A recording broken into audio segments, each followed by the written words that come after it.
Hi, my name is James Pinnell, and today I'll be showing you how to make chocolate fudge. Chocolate fudge is a non-crystalline candy, as it does not get too hard. It's a chewy candy. This is due to its multiple liquid ingredients, as well as the fact that we are going to be cooking it on a relatively low heat, only about 238 degrees Fahrenheit. Now I'm going to run you through all of the materials and ingredients we are going to use. First and foremost, since we will have to heat the chocolate fudge mixture, we are going to be using a stovetop as well as this medium saucepan here. Then the fudge will set in this 8x8 pan. To mix the ingredients, we will be using this wooden spoon here. To measure out the ingredients, we are going to be using this 1 teaspoon measuring cup, as well as this 1/2 cup and 1 cup measuring cup. As well, and this is only optional, but we also have a candy thermometer here, and I'm going to show you how to make fudge using the candy thermometer by checking the temperature like that, and with another method using a cup of cold water. And now for the ingredients, we have milk, butter, cocoa, vanilla extract, and sugar. Fudge is actually deceptively simple to make when you're just looking at the ingredients, but the real challenge comes in when you are, trying to get it to the right temperature and making sure that it tastes good, of course, by using the correct amount of each ingredient. So I hope you enjoy. So first what we're going to do is we are going to take our 8" by 8" pan, and we are just going to grease it up with some butter spray. This is just to make sure that when the fudge is done, it doesn't stick, and so we actually do not have to worry about this until later on. All right, so now we are going to add our milk, which we only need 1 cup of.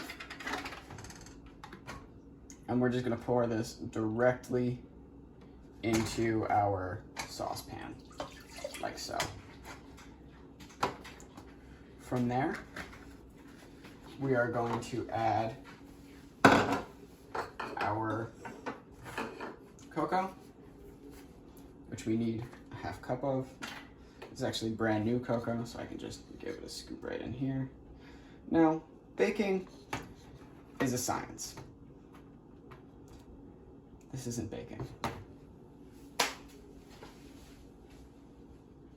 So now we are going to add our 1/2 cup of cocoa. We are going to try and get as perfect as possible here, and when it comes to something like this powder here, perfect is also messy. And then we're just going to add it in. Now we are going to add our 2 cups of sugar.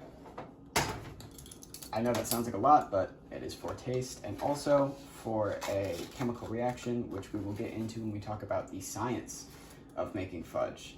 And now I'm going to use this handy nifty little sugar thing just to make sure I'm getting as much in as possible.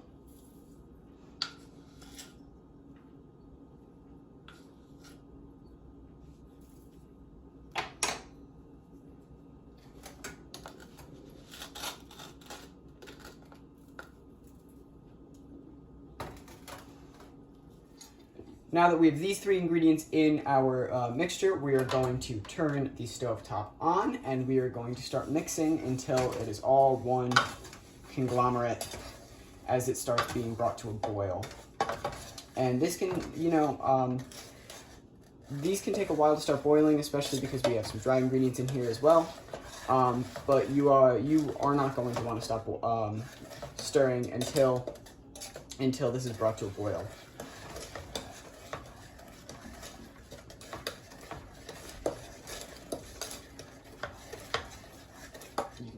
As you can see now, our mixture has started to come to a boil, and so what we are going to do is now we are going to stop stirring immediately, put our wooden spoon over to the side, and then we are going to bring our stovetop all the way down to a simmer, and it's going to boil for a little bit, but it's going to eventually cool down just a tad, and we are going to measure the temperature periodically until it gets to 238 degrees.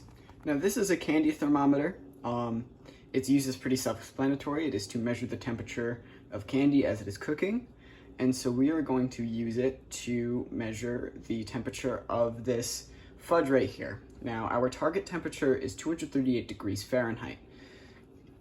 So we're going to use this end here, just plunge it in and see what it comes to measure.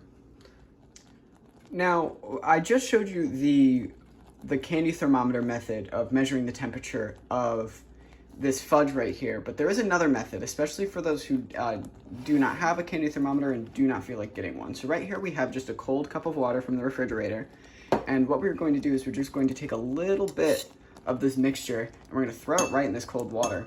And what should happen to it is that it should solidify into like this semi-solid sort of chocolate ball that we can just flatten. So we're going to take a look at that in just a second here. Now, judging by the thermometer, we are actually at our target temperature. And so what we are going to do is we are going to just put this aside and take this off heat. And do not forget to turn your range off. And now, as you can see from our cold water method, without using the thermometer, we have the soft ball. It is malleable, it's squishy, it's falling apart in my hands that we wanted. That this is the exact consistency we wanted. I accidentally destroyed it in my hands, but this is what you're looking for if you're not going to use a candy thermometer. All right, now that we have our fudge to the target temperature and it is off heat, it is time to add our butter and our vanilla extract. So we need 4 tablespoons of butter, and luckily I don't need to measure anything out because our butter has these handy dandy little measurements right here. So we're just going to cut with the butter knife to 4 tablespoons and take it and we're going to put it right into our mix. And then, after I give my hands a wipe, we are going to add the vanilla extract. This is just for flavor. Of course, do not drink this. It doesn't taste very good.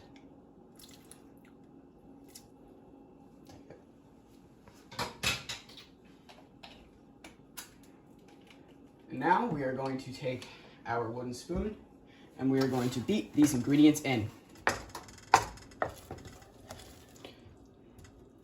Now, as you can see, the mixture right now is very shiny.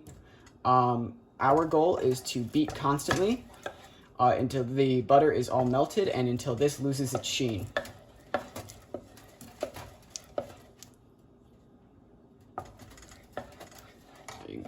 Alright, so now that our mixture has lost most of its sheen, we are just going to pour it right into our pan from earlier. And now, luckily, we have done it, greased it already so that when this is all settled, it will not stick to the pan at all, as chocolate has a tendency to do that. And after we're done with this, we just wait until it's ready, and then we can eat it.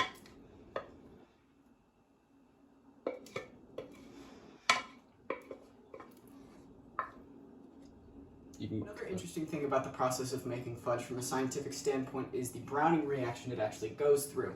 So, due to the presence of both milk and sugar in the fudge, fudge goes through a Maillard reaction where it is an enzymatic reaction that results in the breaking down of the amino acids of the proteins with the reactant that is the sugar, and the presence of heat that can create a more brown color that fudge has. As you saw from the cocoa powder, it was a much lighter brown. Now here it is a much darker brown, as well as some additional flavors, some good, some bad. So now while we are waiting for our fudge to cool down and settle, we can talk about some of the science behind fudge. Now, as I mentioned previously, fudge is a non-crystalline candy. This is due to its chewy nature and the fact that the sugar does not caramelize or crystallize in the process of it being made. If it did crystallize, that would be a problem. So, why the fudge is chewy is due to the liquids that are involved in the creation of it, specifically the milk. We use an entire cup of milk for this, and the fact that it is cooked to a relatively low temperature, as I mentioned previously. Now, fudge, unlike some other candies, can go bad fairly quickly. This is due to the dairy products that are in it, specifically the butter and the milk, of course, that they go bad on their own, and so being that they are major ingredients in this fudge, that is no different. However, microbes, like most candies, do not grow on fudge, and that's due to the low moisture content from water. Now, as you can see, this is the fudge as a finished product. There is still some places, especially towards the corners, where it has not finished settling. However, as you can see, it has taken on more of like this grainy, matte sort of texture to it that was not present during most of the process. Now, this usually would not be as noticeable, like that grain, but I did not stir it properly enough, I believe. However, the taste is pretty spot on what fudge should be. It is sweet, it is chocolatey. However, the texture could use a little work, especially it is a little grainy, which just can be fixed by stirring it more. This is definitely an underbeaten fudge, which would cause it to still be a little too shiny and still, after hours, not have fully settled. Overall, though, this is a great recipe for beginners.